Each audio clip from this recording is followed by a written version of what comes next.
नमस्कार दोस्तों, hot talk India में आपका बहुत बहुत स्वागत। मैं हूं दिवाकर विक्रम सिंह। और जैसा कि मई का दूसरा सप्ताह भी आगे बढ़ रहा है और इस खबर के साथ कि कोरोना का जो कहर है अभी भी जारी है और लगभग मार्च या 20 फरवरी के बाद से जो मैं कह रहा हूं कि ये मई का महीना पूरे देश के लिए बहुत मुश्किलों भरा होने वाला है। जो मैं लगभग 1.5-2 महीने से कह रहा था वो बातें अब सामने आ रही हैं। और 15 मई के बाद अर्थात 25 मई तक की जो स्थिति है, जब तक कि ये आंशिक लॉकडाउन या कोरोना कर्फ्यू का ये जो दिखावा चल रहा है पूरे देश में राज्य प्रशासन की तरफ से या केंद्र की तरफ से, ये जो गाइडलाइंस जारी हो रहे हैं जो बिल्कुल नाकाफ़ी हैं, जिसको मैं बार बार कह रहा हूँ, उसका जो वास्तविक असर होना चाहिए वो बिल्कुल नहीं पड़ रहा है और वो चलता रहेगा। लेकिन इस बीच ये जो खबर सामने आ रही है कि ये कोरोना इस बार गाँव में भी कहर ढा रहा है। और जब गाँव की बात होती है तो गाँव को लेकर के टीवी चैनल्स के स्टूडियो में बैठ कर के लोग तमाम डिबेट करते हैं और कई विशेषज्ञ ऐसी राय जाहिर करते हैं कि वो भारत के लिए वो स्थिति संभालना मुश्किल हो जाएगा। स्थिति अभी बहुत ही कठिन है, बहुत ही डेंजरस स्थिति में हम लोग अभी भी स्टैब्लिश किए हुए हैं अपने आप को और उससे उबरने की और उबारने की कोशिशें की जा रही हैं। लेकिन यकीन मानिए कि एक बार फिर इस देश का गांव और गांव के लोग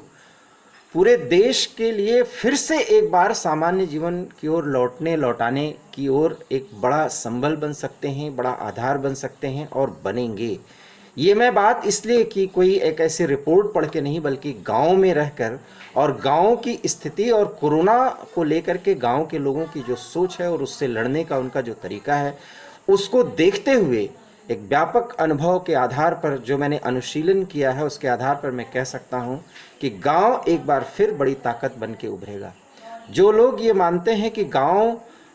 में जब ये महामारी फैलेगी तो उसे संभालना मुश्किल हो जाएगा, और मैं ये कहता हूं कि गांव में जो स्प्रेड हो रहा है वो जिस तरीके से प्रशासन भी, लोग भी जिस तरीके से उसको संभालने का प्रयास कर रहे हैं, कम से कम उत्तर प्रदेश के संदर्भ में मैं कह सकता हूँ, क्योंकि मैं उत्तर प्रदेश के ही अपने पैतृक गांव में रहते हुए ये बात कह रहा हूं। और एक गांव की बात नहीं, कम से कम 50 गांव की जो मेरे पास वो खबर है, जहां तक मेरी जानकारी मिल पा रही है, कोरोना प्रभावित गांव हो चुके हैं, इसमें कोई दो राय नहीं।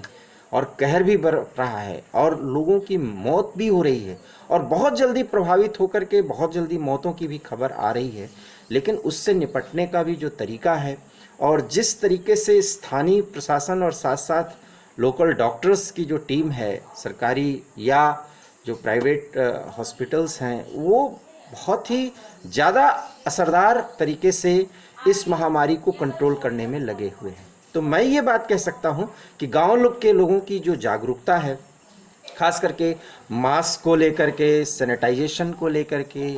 और इसके साथ साथ सोशल डिस्टेंसिंग को लेकर के जो उनका अपना कंसेप्ट है, उस पे वो बहुत अच्छी तरीके से काम कर रहे हैं। लेकिन ये जो आंशिक लॉकडाउन, ये नाइट कर्फ्यू या जो ये लॉकडाउन का दिखावा है, मैं ये कह सकता हूँ, और कोई भी राज्य सरकार और केंद्र की तरफ से ये जो लॉकडाउन का जो ये दिखावा चल रहा है, मैं नहीं मानता कि ये असरकारक है। स्थिति कंट्रोल में आएगी ही, क्योंकि महामारी का एक स्वरूप होता है, एक समय होता है। लेकिन हाँ, हमें बहुत कीमत अदा करनी पड़ेगी, कई जानों को धो करके, और हम ही कोरोना वॉरियर बन के इसको हराएंगे, इतना निश्चित मैं कह सकता हूँ। और गांव के लोगों की चिंता जो कर रहे हैं शहरों में बैठकर, कम से कम वो अनुशासन दिखाएं, क्योंकि गांव के लोगों का अनुशासन और इससे निपटने का तरीका और उनका जो शरीर की जो उनकी संरचना है और उस रोग से लड़ने की जो उनकी प्रतिरोधक क्षमता है,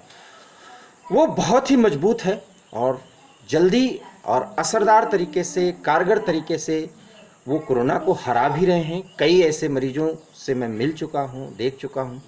मैं ये कह सकता हूँ कि गांव में रहते हुए भी गांव के लोगों को जो जागरूकता के स्तर को, लेवल को बढ़ाने की बात है, वो मैं काम अपने कुछ साथियों के द्वारा, घर परिवार के द्वारा करने में सक्षम भी हो रहा हूं, और लगभग 1 से 1,500 लोगों के बीच में मास्क, सैनिटाइजेशन, सोशल डिस्टेंसिंग के कंसेप्ट को और ज़्यादा क्लियर करने के लिए, अनुभव को शेयर करने के लिए हम साथ भी हुए, और इसकी गांव के लोगों ने सराहना भी की, और उसके साथ वो आगे बढ़ रहे हैं। तो कोरोना का प्रसार जो है वो किसी भी स्तर पर शहर से कम नहीं है, लेकिन एक बात है कि जिस तरीके से एक आंशिक लॉकडाउन, मैं फिर दोहरा रहा हूँ कि आंशिक लॉकडाउन का ये जो दौर चल रहा है, जिसमें दिखावा ज़्यादा लगता है, अपने सिर से टोपी नागरिकों के सिर पर पहनाने की जो ये कवायद चल रही है, उसका नुकसान हमें ज़्यादा हो रहा है, फ़ायदा कम। और यकीन मानिए, अर्थव्यवस्था को बचाने के लिए जिस तरह से इस बार कंप्लीट लॉकडाउन से बचने का प्रयास राज्य और केंद्र सरकारें दोनों मिलकर के कर रही हैं, उसका कोई प्रभाव पड़ने वाला नहीं है। अर्थव्यवस्था पर भी बुरा असर पड़ेगा। हाँ, आंशिक लॉकडाउन या नाइट कर्फ्यू का ये जो तौर तरीका चल रहा है देश के किसी भी हिस्से में, उत्तर प्रदेश सहित में तमाम उन 10 राज्यों पे भी जो सबसे ज़्यादा प्रभावित हैं, वो बहुत नाकाफ़ी है। और इसका कारण यह है कि कुछ समय का जो अंतराल मिलता है उससे बाज़ारों में भीड़ बढ़ती है। छोटे छोटे टाउन एरियाज़ में भी ये स्थिति है कि जो समय सीमा मिलती है, खास करके ज़रूरत के सामानों को खरीदने के लिए, किराना स्टोर्स पर जाने के लिए, वो लोगों की भीड़ बढ़ जाती है। और ये महामारी जिस तरीके से स्प्रेड होता है सोशल कनेक्शन की स्थिति में, वो स्प्रेड हो ही रहा है और बहुत ही खतरनाक स्वरूप में है। ऐसे में इतने सब के बावजूद भी गांव के लोग ज़्यादा जागरूक हैं, ज़्यादा आंतरिक ताकत के साथ इस महामारी से लड़ने के लिए अग्रसर हैं, और पूरा भरोसा है कि उनकी ही ताकत पर जो आशंकाएं व्यक्त की जा रही हैं दिल्ली, मुंबई या बड़े शहरों में कुछ बुद्धिजीवियों के द्वारा समाचार पत्रों में या समाचार चैनलों पर या सोशल मीडिया के माध्यम से, उनकी आशंकाएं निराधार होंगी। और एक बार फिर शहर के लोग,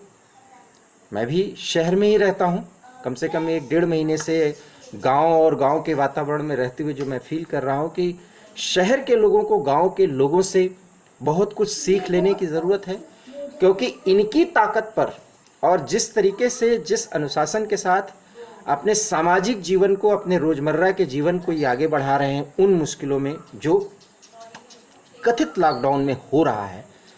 वो अगर शहरों में हो जाए तो बहुत जल्दी, खास करके महानगरों में बहुत जल्दी स्थिति कंट्रोल में आनी शुरू होगी। और अभी तो मैं स्थिति कंट्रोल में इसलिए नहीं कह सकता हूं कि 1 से 2 दिन के भीतर लगता है कि अब जो है वो संक्रमण कम हो रहा है, संक्रमित लोगों की संख्या घट रही है, लेकिन मौत का जो प्रतिशत है वो बढ़ा है। और अभी भी हम 4 लाख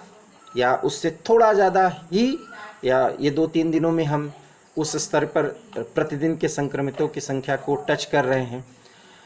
इन परिस्थितियों में वैश्विक स्तर पर हमें देखें तो आज बहुत से देश हमारे सहायक हो रहे हैं, और ऐसे में यहाँ जो चर्चा चल रही है कि जो कोरोना को हराने में हमारा जो अनुभव था, जिसके कारण हम विश्व का एक तरह से प्रतिनिधित्व या नेतृत्व कर रहे थे, आज हम फिर मदद मांगने पे मजबूर हैं। और इस मजबूरी के लिए हम, आप और सरकारें तीनों जिम्मेदार हैं। अगर फरवरी में जिस तरीके से महाराष्ट्र के कुछ जिलों में ये कोरोना फैल रहा था, अगर उसको समझा गया होता, उस वेरिएंट्स पर ध्यान गया होता, तो आज स्थिति कुछ और होती। और अगर महाराष्ट्र में फैला तो उसके बाद कुछ और सीमावर्ती राज्यों में ये स्थिति कंट्रोल में की गई होती, तो स्थिति कुछ और होती। और साथ ही साथ 5 राज्यों के चुनाव में जिस तरीके से लेफ्ट लिबरल गैंग और हिंदुत्ववादी पत्रकारिता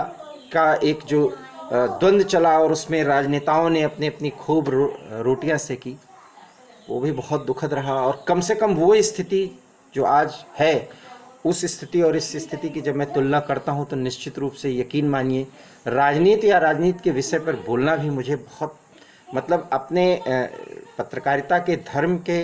खिलाफ काम करना होता है। इसलिए मैं राजनीति के किसी भी मुद्दे पर, चाहे बंगाल हो, चाहे असम हो, चाहे देश के अन्य हिस्सों में जो राजनीतिक गतिविधियां चल रही हैं, या केंद्र स्तर पर जिस तरीके से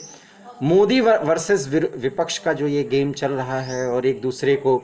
ऊपर और नीचे करने और ऊंचा नीचा दिखाने में, खास करके वर्चस्व को कायम करने की जो भी कवायदें चल रही हैं वो सब बेमानी लग रही हैं, क्योंकि ये देश इस समय उस महामारी से जूझ रहा है जहां एक बार फिर चंद सांसों की खातिर ही और थोड़े ही समय के लिए ही जीवन को बचाने के लिए जद्दोजहद चल रही है, जिसमें अमीर गरीब सभी परेशान हैं, सभी हलकान हैं और सिर्फ आशा इस बात की है,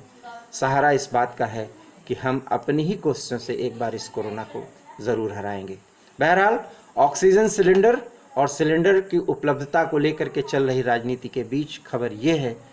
कि गाँव में जिस तरीके से ये कोरोना का प्रसार हुआ है,